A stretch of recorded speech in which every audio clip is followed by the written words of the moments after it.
নমস্কাৰ প্ৰিয় দৰ্শক, আজি আপোনালোকক ক'বলৈ ওলাইছোঁ মানুহৰ জীৱনলৈ দৰিদ্ৰতা কিয় আহে। আপুনি জানেনে আপোনাৰ ঘৰত কিয় দৰিদ্ৰতা দেখা দিছে?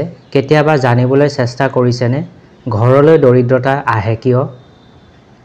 আপুনি ধনটো বহুত ঘটিছে, ভাল ব্যৱসায়ও আছে, সমাজত আপোনাৰ সন্মান আছে, কিন্তু দৰিদ্ৰতাই আপোনাৰ লগ এৰা নাই।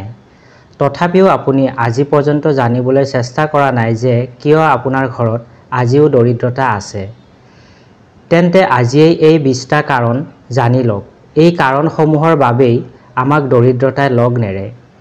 প্ৰিয় দৰ্শক, এই 20টা কাৰণ জানিবলৈ আমাৰ ভিডিঅ'টো সম্পূৰ্ণকৈ চাই থাকিব। 1 নম্বৰ, জোখতকৈ বেছি চুলি দীঘল কৰিব নালাগে। যদি সম্ভৱ তেন্তে পুৰুষে 40 দিনৰ মূৰে মূৰে চুলি কটাই থাকিব লাগে।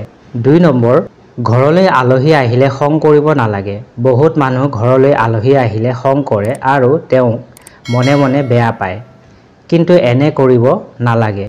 3 নম্বৰ, কেতিয়াও আমদানিতকৈ বেছি খৰচ কৰিব নালাগে। মানুহ সদায় কম ব্যয়ী হ'ব লাগে।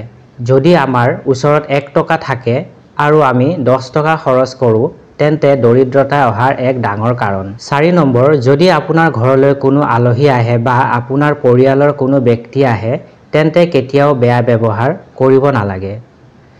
5 নম্বৰ, ঘৰত থকা ভঙা বস্তু যেনে ভঙা কাপ, ভঙা প্লেট এইবোৰ ব্যৱহাৰ কৰিব নালাগে। যদি আপোনাৰ লগত বহু টকা আছে তথাপিও আপুনি ভঙা কাপ প্লেটত চাহ খাই আছে, তেন্তে আপুনি এনে কৰিব নালাগে। ভঙা কাপ প্লেটত চাহ খালে দৰিদ্ৰতা আহে। 6 নম্বৰ, ওলোটাকৈ কেতিয়াও শুব নালাগে। ওলোটাকৈ শুলে বহুত বেমাৰ হোৱাৰ শংকা থাকে। যেতিয়া আপুনি অসুস্থ হৈ পৰিব আৰু চিকিৎসকৰ বাবে ডাক্তৰৰ ওচৰলৈ গৈ টকা খৰচ কৰিব, তেতিয়া আপুনি আৰ্থিক সমস্যাৰ সন্মুখীন হ'ব পাৰে। 7 নম্বৰ, মানুহে কেতিয়াও গছৰ তলত প্ৰস্ৰাৱ কৰিব নাপায়। এনে কৰিলে দৰিদ্ৰতাই দেখা দিয়ে। 8 নম্বৰ, ৰাতিপুৱা সূৰ্য উদয় হোৱাৰ পাছত শুই থাকিব নালাগে।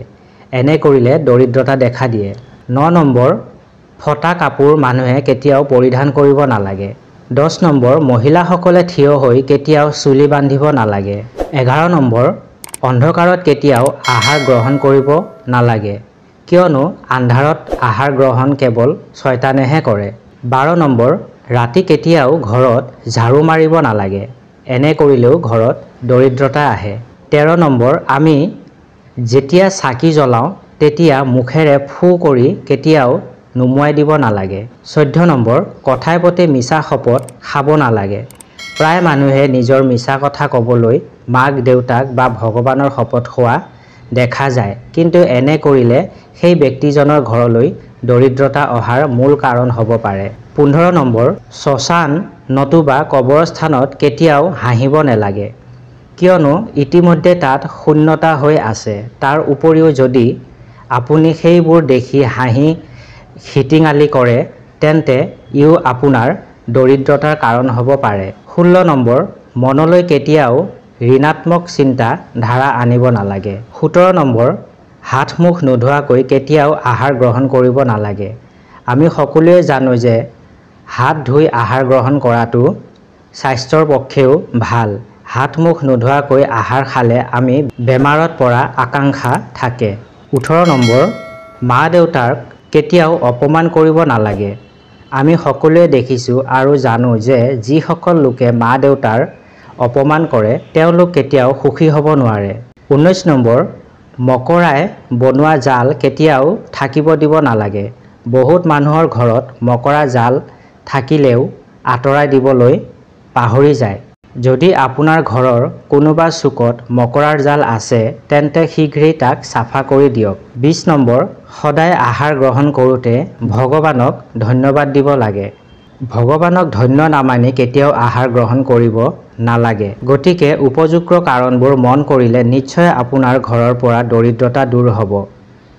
প্ৰিয় দৰ্শক, আমাৰ ভিডিঅ'টো চাই আপোনালোকে কেনে পালে? যদি ভাল পাইছে লাইক কমেণ্ট কৰিবলৈ নাপাহৰিব আৰু নতুন বন্ধু বান্ধৱীসকলে আমাৰ চেনেলটো ছাবস্ক্ৰাইব কৰি দিব। ধন্যবাদ।